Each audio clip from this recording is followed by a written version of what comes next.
Hey guys, so it's me again, and I'm having a different background because hey, I shooting it in the morning, and we finally have some natural light. Anyways, I'm here to talk about Save Me, and from the title, of course, you would feel that someone needed saving. And I actually watched this because I was curious about how Taekyun performed 4 years ago in one of his like earliest works. I mean, before he became this really good actor in Vincenzo, and this stars Soyeji, and yeah, I actually like her better here than It's Okay Not to Be Okay, because I think she has a tendency to overact when she's doing some shouting and everything. But yeah, here she's just balanced and really you should watch it. But my favorite episode of hers was episode 14. But anyways, as the title says, I mean, this is about a cult.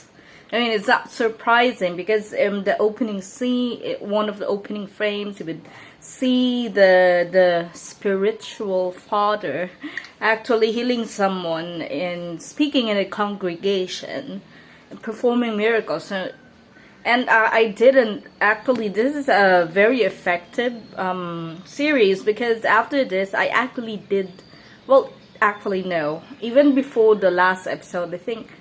I was already at a yeah, I was at episode 15, and I did research about cults in Korea, and yeah, I was shocked that there are like 100 cults in Korea. And yeah, this is actually what I like about Korean dramas. You get a taste of their culture, of the problems that are still prevalent in the Korean society, and this is what this did. I mean, it showed that the cult is so powerful that when you have money, the officials who are also corrupt, other people who are corrupt, will exploit you, or you could actually tempt other people in being corrupt and looking the other way when there's obviously so much wrong going on with the cult. And the cult is named Gusong Won, and by a string of bad luck, the character of Soyeji, she's playing Sangmi, Im Sangmi. She ended up in the cult with her father, and well, there's this scene there where she actually mouths "Save Me" to the character of Taekyun, and he's playing the son of the governor, but his name is Han Sang-won, and it actually shows that even you're the son of a governor, you're not really, it doesn't mean you're always powerful. Like that one. I mean, there are so many revelations there that, oh my god. I mean, and of course the other guy there is the guy from King, the Eternal Monarch, and he's really, even back here, which was like, this was in 2017, so this was like 3 years before the King, starring Yoon Bin, of course. We have Woo Do-won played Suk Dong-chul, who was, he will actually suffer for something that, for helping someone. And yeah, I don't want to spoil anything else. So yeah, this is about rescuing Sangmi, and if you think about it, the plot seems stereotypical, which, if you actually outline it, it is. I mean, you have certain expectations, but you would be in for surprises because, I was actually more curious about this before I even started this, because when I saw a thread about this on Twitter, it's like, there's a person, mentioned, this alongside Beyond Evil he's like, I refuse, so I didn't, I couldn't take it anymore after episode 4. I had to stop watching. And I couldn't blame him. I mean, there's so many heavy things happening. I mean, from episode 1 to episode 4, it's like, oh my god, are they gonna stop making Sangmi's life worse? I mean, really bad. And you actually have here the actor, you know, right now is now one of my favorite actors, Jo Jae-yoon, and he's very unrecognizable here. He plays the Apostle Joe, who's like even from the first few episodes, he's been like established as an apostle. Is really worldly and drawn towards women. I mean, because he doesn't, you know, exert any effort concealing his desires for Sangmi, and actually even the main cult leader, well, is Baek Jun-ki, but you'll remember him as a spiritual father, the guy with the white hair. And as I can see from history, I mean, like Julian Assange, right? I mean, guys with white hairs, you don't really want to trust them, right? It's not really white, but it's more of bleached. Yeah, it is more of blonde, like really almost whitish blonde. What you call that, blonde? Anyways, yeah. So the performances are really good here, and it's nice. I mean, it's a nice. It feels like a throwback or something, because you know I got to see actors like you have, because you know Taekyun, right, and the girl who plays Cha Young in Vincenzo, what's her name? Yeah, she's, oh my god, I forgot her name. Oh gosh, I can't find her name, because she's, oh yeah, she's Joan Yoo Bin. She's really good here. I mean, and it's totally different because her character in Vincenzo is really noisy, but can be, of course, I mean, she's strong-willed, but, well, yeah, she's strong-willed here, but it's different. I mean, she's more serious, and, you know, they look really young, and, yeah, let's go back to Jae-yoon, right, the character actor, because, you know, I was surprised that I was actually watching him in Mouse. I didn't know it was him, because the character that made the most impression to me when it comes to him was his character in Good Detective, and the, you know, the what you call that, they're really opposites. I mean, his character in Good Detective was like a really good guy who was in a really bad situation, who still chose to be, you know, kind, and oh my god, you will feel sorry for him. But this one, yeah, you would really want to punch him. I mean, it's like if you could, you know, get him by the collar and pull him out of the TV screen. I mean, it's really bad, especially those people at the cult. I mean, they're really crazy.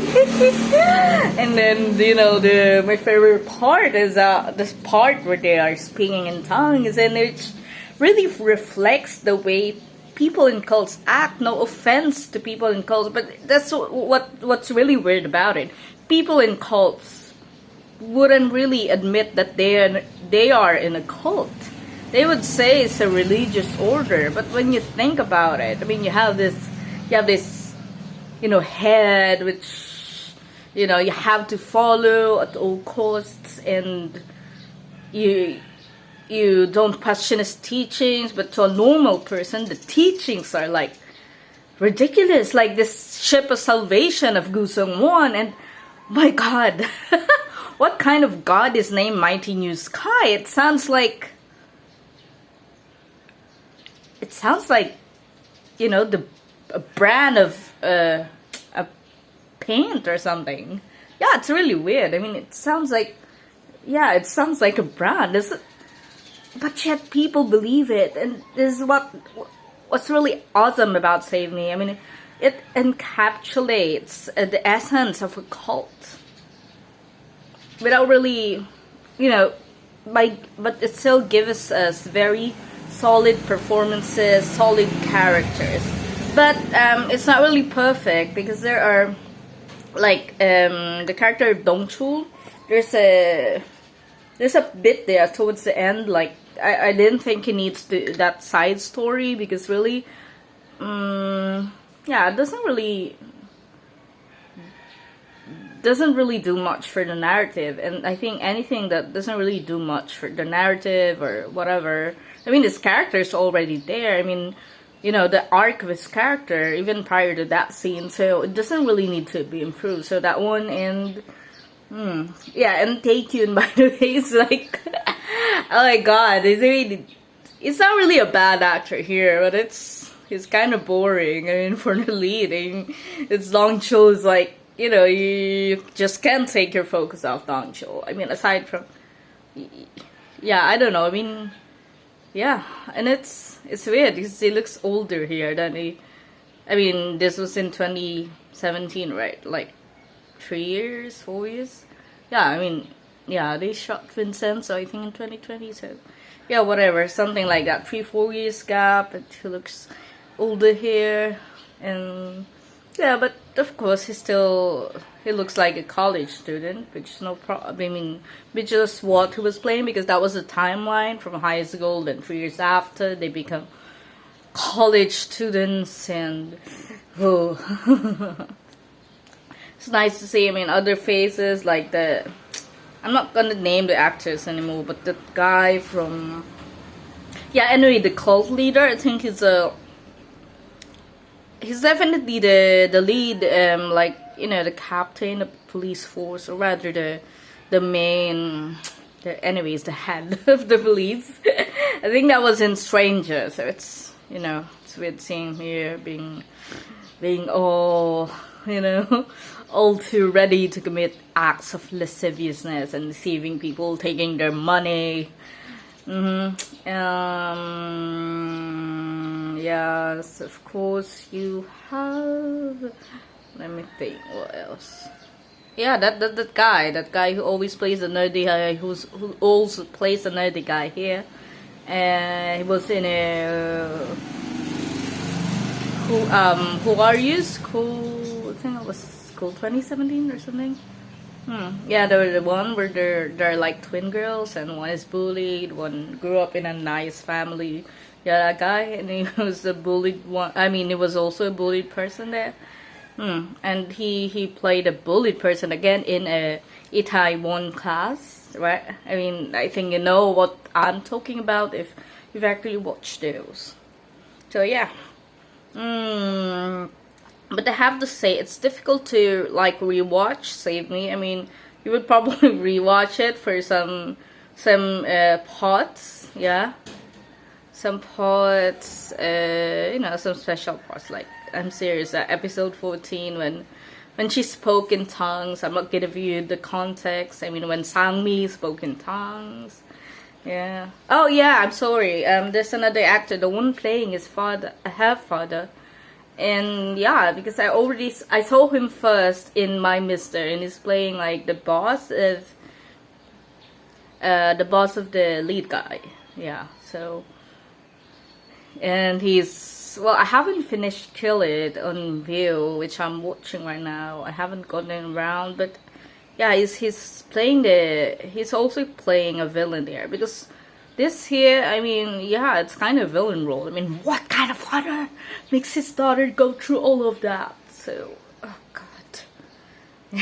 But it's really recommended. I mean, Save Me is really a recommended watch if you're ready to be depressed, and, well, especially if you think and if your loved ones, I mean your family or whatever, your classmate, your neighbor seems to be a part of the cult, so it's a great watch. I mean, so you don't really have to do all those you know, reading and everything. You just have to finish the series, and then you can answer the question when you ask yourself, is this a cult or not?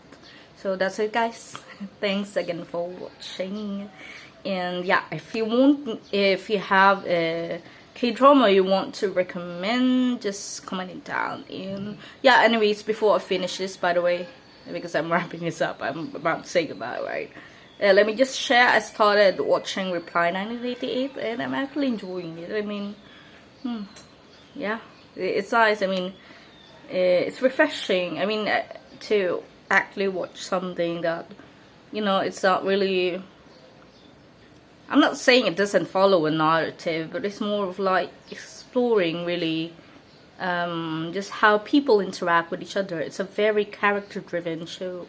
So I'm just, yeah, I'm just at the start of episode 3, and I'm looking forward to the rest. Yeah, it's slow pace, but I like it, I like it. I mean, yeah, there are a few familiar faces. And I think I should have started right with Reply 1994, but I didn't. But I think it's standalone anyways. And yeah, actually, before this, I started in Love Alarm, but the plot is really just so. Yeah, it's like so. It doesn't really do anything much for you.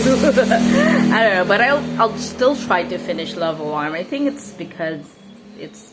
And True Beauty is a lot better. True Beauty is a lot better than Love Alarm, so there's no way you can compare the two. I mean, True Beauty you have so many life lessons, but Love Alarm is like all flirting, all flirting, whatever. I mean, it's so stereotypical, the plot. Anyways, yeah, I'll just update you. So again, don't forget to like, subscribe, comment down your recommended K-dramas, and bye guys. Thanks for watching and supporting this channel.